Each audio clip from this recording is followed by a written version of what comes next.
Entendiendo la ley dominical. La ley dominical es un asunto de adoración.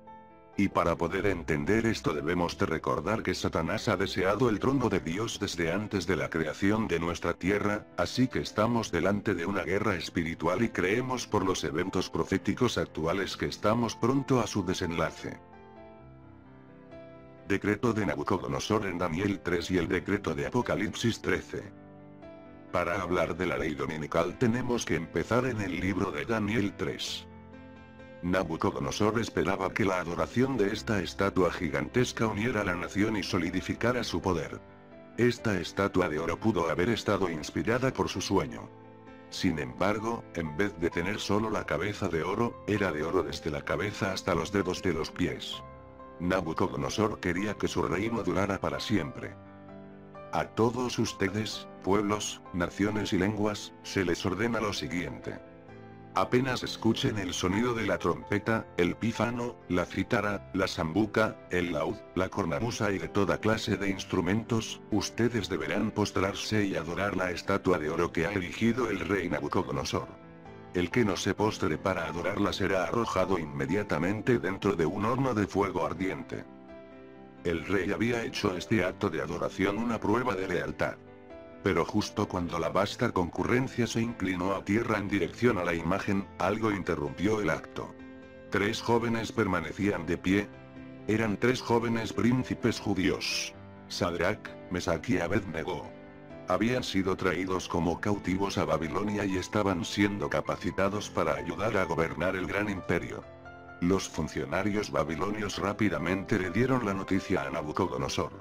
Esto era una traición, porque el heraldo del rey había hecho un anuncio pocos momentos antes, en voz alta, que resonó por la planicie. Nabucodonosor quería lealtad absoluta. A los 3 hebreos desde su niñez se les había enseñado que había un ser digno de adoración. Inclinarse a un ídolo era traicionar su fe. El decreto de Nabucodonosor tiene un paralelo sorprendente en la Biblia. Es imitado por otro decreto que se encuentra en el libro de Apocalipsis, capítulo 13, habla de un desafío que el pueblo de Dios enfrentará en el tiempo del fin. El anticristo elige una imagen para su representante, la bestia. También se le permitió dar vida a la imagen de la bestia, para hacerla hablar y dar muerte a todos aquellos que no adoran su imagen. Así consiguió que todos, pequeños y grandes, ricos y pobres, libres y esclavos, se dejarán poner una marca en su mano derecha o sobre su frente, de manera que nadie podía comprar o vender, si no llevaba marcado el nombre de la bestia o la cifra que corresponde a su nombre. Este decreto probará nuestra lealtad en el tiempo del fin. Paralelismo entre los 2 decretos. 1. Un líder mundial trata de imponer la adoración de una imagen. 2. Hay algo que contradice el mandamiento específico de Dios de adorarlo solo a Él. 3. Todos los que no se sometan están condenados a morir. En algún momento, los creyentes van a ser confrontados por un gran poder religioso y político que demanda nuestra lealtad absoluta. La cuestión es la adoración. Hay adoración verdadera y adoración falsa. Algunos se preguntarán, ¿cómo sucederá esto?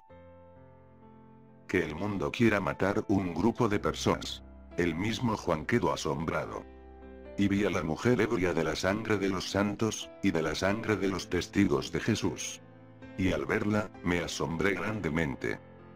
Apocalipsis 12 y 13 nos presentan las criaturas simbólicas que representan las fuerzas malignas del mundo. La bestia, el papado, la segunda bestia, Estados Unidos, el dragón, el espiritismo, Satanás, y el falso profeta, el protestantismo, liderada por las iglesias evangélicas. Ellas están tratando de hacer que todos se inclinen ante esa imagen de la bestia.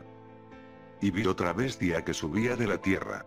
Tenía 2 cuernos semejantes a los de un cordero y hablaba como un dragón. Simbología de cordero. Cristo, simbología de dragón. Satanás. Esta es una nación que se jacta de protestante, principios cristianos, este poder terminará hablando como el mismo Satanás. Historia de la ley dominical. Primera ley dominical. Breve cronología de Constantino. Año 311.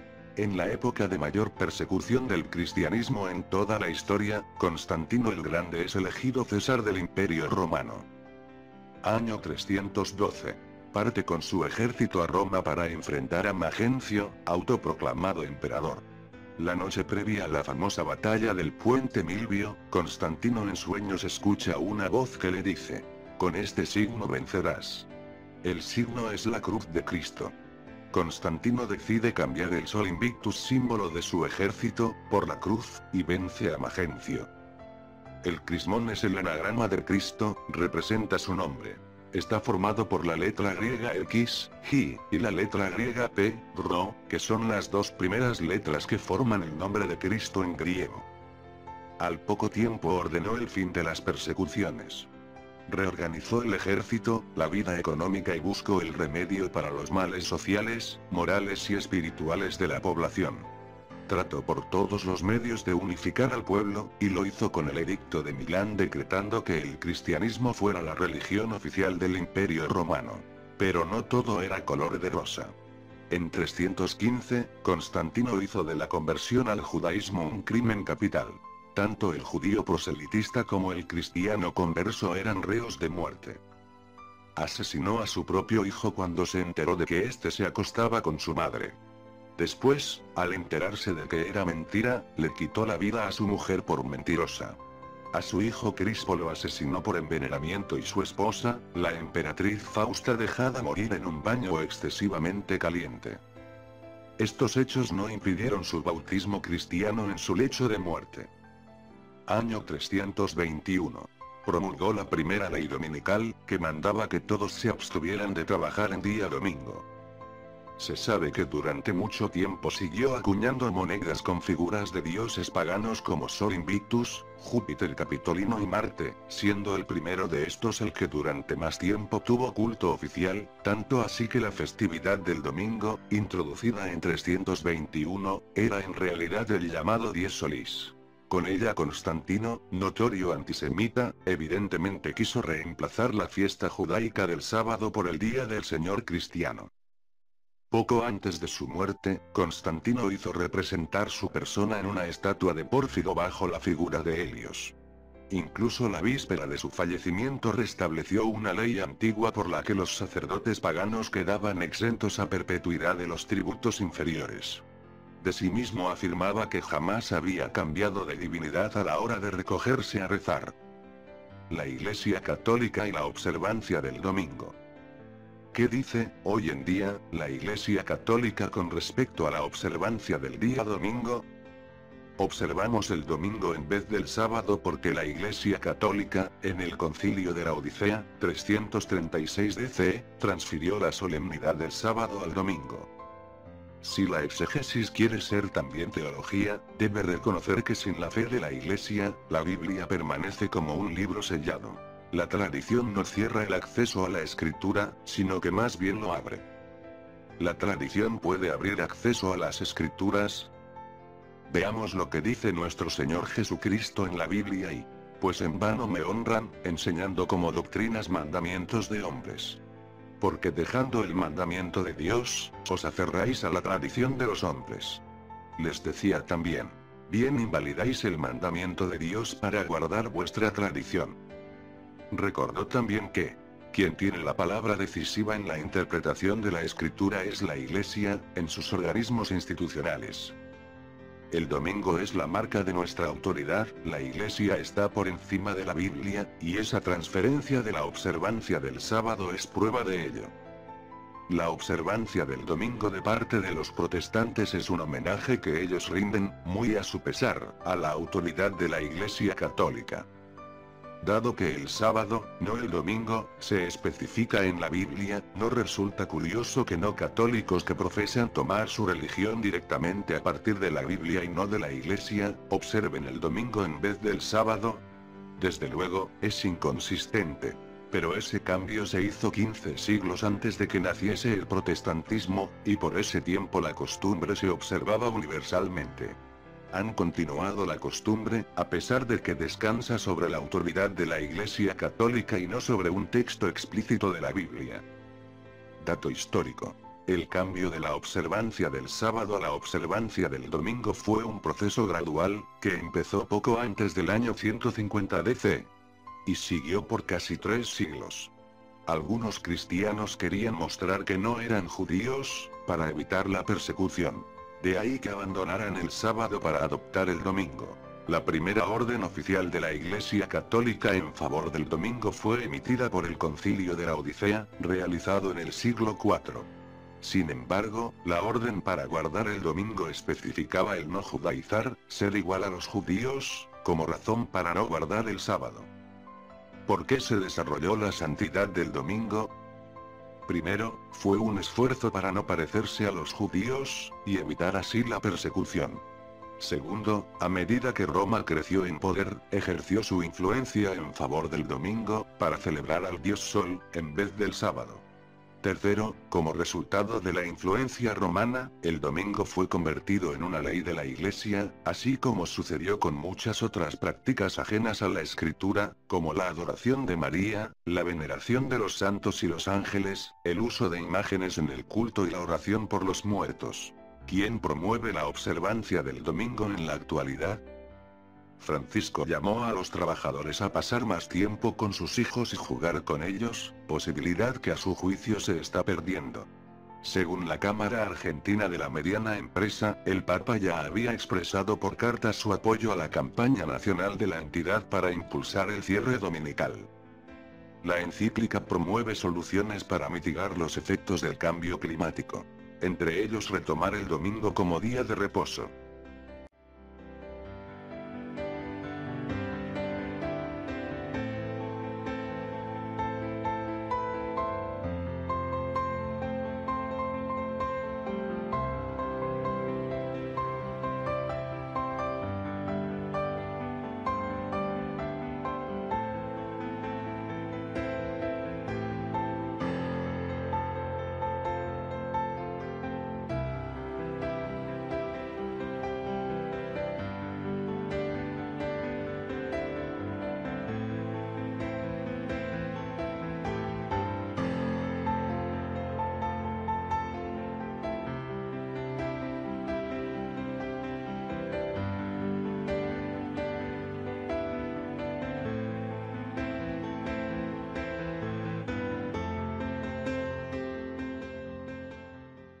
La ley dominical y la Iglesia Adventista.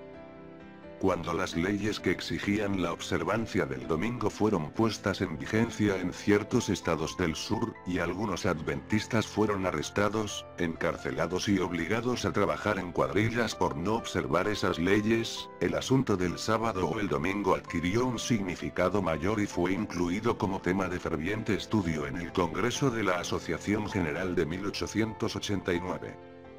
Eventos en el futuro. Por calumnias y apelando a la ira, algunos despertarán las pasiones del pueblo.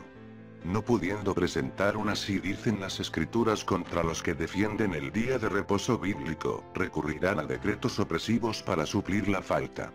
A fin de obtener popularidad y apoyo, los legisladores cederán a la demanda por leyes dominicales. Pero los que temen a Dios no pueden aceptar una institución que viola un precepto del Decálogo. En este campo de batalla se peleará el último gran conflicto en la controversia entre la verdad y el error. La observancia del domingo no es aún la marca de la bestia, y no lo será sino hasta que se promulgue el decreto que obligue a los hombres a santificar este falso día de reposo. Llegará el tiempo cuando este día será la prueba. Pero aún no ha venido. Por el decreto que imponga la institución del papado en violación de la ley de Dios, nuestra nación, los Estados Unidos de América, se separará completamente de la justicia. Cuando el protestantismo extienda la mano a través del abismo para asir la mano del poder romano, cuando se incline por encima del abismo para darse la mano con el espiritismo, cuando, bajo la influencia de esta triple unión, nuestro país repudie todo principio de su constitución como gobierno protestante y republicano, y haga provisión para la propagación de las mentiras y seducciones papales, entonces sabremos que ha llegado el tiempo en que se verá la asombrosa obra de Satanás, y que el fin está cerca. Quizá lo más atrevido, el cambio más revolucionario que la Iglesia jamás haya hecho, ocurrió en el primer siglo. La historia demuestra que fue siglos más tarde. El día santo, el Sabbat, fue cambiado del sábado al domingo. Se eligió el día del Señor se refiere al domingo, no por ninguna indicación dada en las escrituras, sino por el sentido que tenía la Iglesia de su propio poder. Aquellos que creen que las escrituras deben ser la única autoridad, deberían en lógica convertirse en adventistas, y observar la santidad del sábado. La ley dominical será la señal que indicará la llegada del fin del mundo. Y no está lejano el tiempo en que, como los primeros discípulos, seremos obligados a buscar refugio en lugares desolados y solitarios. Así como en el sitio de Jerusalén por los ejércitos romanos fue la señal para que huyesen los cristianos de Judea, así la asunción de poder por parte de nuestra nación, los Estados Unidos, con el decreto que imponga el descanso del día papal, será para nosotros una amonestación. Entonces será tiempo de abandonar las grandes ciudades. Los eventos finales serán rápidos. Otro ángel le siguió, diciendo: ha caído Babilonia, la gran ciudad, porque ha hecho beber a todas las naciones del vino del furor de su fornicación. Babilonia fue la gran enemiga de Dios en el ciudad perversa, como también un imperio inmoral, un centro mundial para el culto a los ídolos, y aquí representa al gran sistema satánico universal que a través de la historia se ha mantenido en oposición a Dios. Este sistema tendría una gran significación religiosa y política en los últimos días. Los que adoran a la bestia aceptan su marca sobre sus frentes, y actúan de acuerdo con la palabra de tal bestia con relación al sistema económico que finalmente se enfrentará al juicio de Dios. Nuestro mundo valora el dinero, el poder y el placer más que la dirección de Dios. Para lograr lo que el mundo valora, muchas personas niegan a Dios y violan principios cristianos. Dichas personas han de beber la copa de la ira de Dios. El creyente tiene que aventurarse o sufrir cualquier cosa por obedecer los mandamientos de Dios y por profesar la fe de Jesús. El Papa Benedicto XVI pidió una autoridad política mundial para gestionar la economía global y una mayor regulación gubernamental de las economías nacionales para sacar al mundo de la actual crisis y evitar que se repita. El expresidente israelí Simón Peres declaró que ya pasó el momento de la ONU, y que una ONU de las religiones es la manera más efectiva de detener las matanzas en nombre de la fe. La Iglesia y el Estado están haciendo ahora preparativos para el conflicto futuro. Los protestantes están trabajando de forma disfrazada para llevar el domingo al frente, como lo hicieron los romanistas. El día de reposo. El gran asunto en discusión. En la guerra que se librará en los últimos días estarán unidos, en oposición al pueblo de Dios, todos los poderes corruptos que han apostatado de su lealtad a la ley de Jehová. En esta guerra, el sábado del cuarto mandamiento será el gran punto en discusión, pues en el mandamiento del sábado el gran legislador se identifica a sí mismo como el creador de los cielos y la tierra.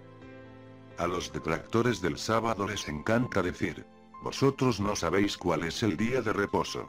Pero parecen entender cuando llega el domingo y han manifestado gran celo en formular leyes que obliguen su observancia. Los que dicen que el sábado se ha perdido desde el Edén, le dicen mentiroso a Jesús, quien guardó el Shabbat, y tenemos un registro perfecto desde entonces. Sadrach, Mesach y Abednego fueron presionados para negar a Dios, pero decidieron ser fieles a cualquier precio, confiaron en Dios que los libraría. He aquí nuestro Dios a quien servimos pueda librarnos del horno de fuego ardiendo. Y de tu mano, oh rey, nos librará. Y si no, sepas, oh rey, que no serviremos a tus dioses, ni tampoco adoraremos la estatua que has levantado. Y se le permitió, a la bestia con cuernos de cordero, es decir, los Estados Unidos, infundir aliento a la imagen de la bestia, el protestantismo apóstata unido al Estado, para que la imagen hablase e hiciese matar a todo aquel que no la adorase. Hay que confiar en las promesas de Dios. El decreto de muerte se promulgará después de que termine el tiempo de gracia, durante el tiempo de angustia, y determinará la huida de los hijos de Dios a las ciudades pequeñas, ya habrán salido de las grandes cuando se dicte la ley dominical. El decreto tendrá un plazo, al final del cual podrá ser ejecutado para destruir a los fieles. Dios protegerá milagrosamente a sus escogidos, a los sellados. así como protegió a los 3 hombres hebreos de la muerte en el horno de fuego. La llegada del falso Cristo. Al acercarse la segunda venida de nuestro Señor Jesucristo, agentes satánicos se mueven desde abajo. Satanás no solamente aparecerá como ser humano, sino que asumirá la forma de Jesucristo. Y el mundo que ha rechazado la verdad, lo recibirá como Señor de señores y Rey de reyes. El acto capital que coronará el gran drama del engaño será que el mismo Satanás se dará por el Cristo. Hace mucho que la Iglesia profesa esperar el advenimiento del Salvador como consumación de sus esperanzas. Pues bien, el gran engañador simulará que Cristo habrá venido. En varias partes de la tierra, Satanás se manifestará a los hombres como ser majestuoso, de un brillo deslumbrador, parecido a la descripción que el Hijo de Dios da a San Juan en el Apocalipsis. Apocalipsis 1, 13, 15. La gloria que le rodee superará cuanto hayan visto los ojos de los mortales. El grito de triunfo repercutirá por los aires. Cristo ha venido. Cristo ha venido. El pueblo se postrará en adoración ante él, mientras levanta sus manos y pronuncia una bendición sobre ellos como Cristo bendecía a sus discípulos cuando estaba en la tierra. Su voz es suave y acompasada aunque llena de melodía. En tono amable y compasivo, enuncia algunas de las verdades celestiales y llenas de gracia que pronunciaba el Salvador. Cura las dolencias del pueblo, y luego, en su fementido carácter de Cristo, asegura haber mudado el día de reposo del sábado al domingo y manda a todos que santifiquen el día bendecido por él. Declara que aquellos que persisten en santificar el séptimo día blasfeman su nombre porque se niegan a oír a sus ángeles, que les fueron enviados con la luz de la verdad. Es el engaño más poderoso y resulta casi irresistible. Como los samaritanos fueron engañados por Simón el mago, así también las multitudes, desde los más pequeños hasta los mayores, creen en ese sortilegio y dicen: este es el poder de Dios llamado grande. Pero el pueblo de Dios no se extraviará. Las enseñanzas del falso Cristo no están de acuerdo con las sagradas escrituras. Su bendición va dirigida a los que adoran la bestia y su imagen, precisamente aquellos sobre quienes dice la Biblia que la ira de Dios será derramada sin mezcla. Además, no se le permitirá a Satanás contrahacer la manera en que vendrá Jesús. El Salvador previno a su pueblo contra este engaño y predijo claramente cómo será su segundo advenimiento. Porque se levantarán falsos cristos y falsos profetas, y harán señales grandes y prodigios. De tal manera que engañarán, si es posible, aún a los escogidos, así que, si os dijeren: he aquí en el desierto está, no salgáis. He aquí en las cámaras, no creáis. Porque como el relámpago que sale del oriente y se muestra hasta el occidente, así será también la venida del Hijo del Hombre. No se puede remedar semejante aparición. Todos la conocerán y el mundo entero la presenciará. Libro Conflicto de los siglos. Las cosas secretas, dice Moisés, pertenecen a Jehová nuestro Dios. Mas las reveladas nos pertenecen a nosotros y a nuestros hijos para siempre, y el Señor declara por el profeta Amós que no hará nada sin que revele su secreto a sus siervos los profetas. Deuteronomio 29. 29. Amós 3. 7. Así que los que estudian la palabra de Dios pueden confiar que encontrarán indicado con claridad en las Escrituras el acontecimiento más estupendo que debe realizarse en la historia de la humanidad.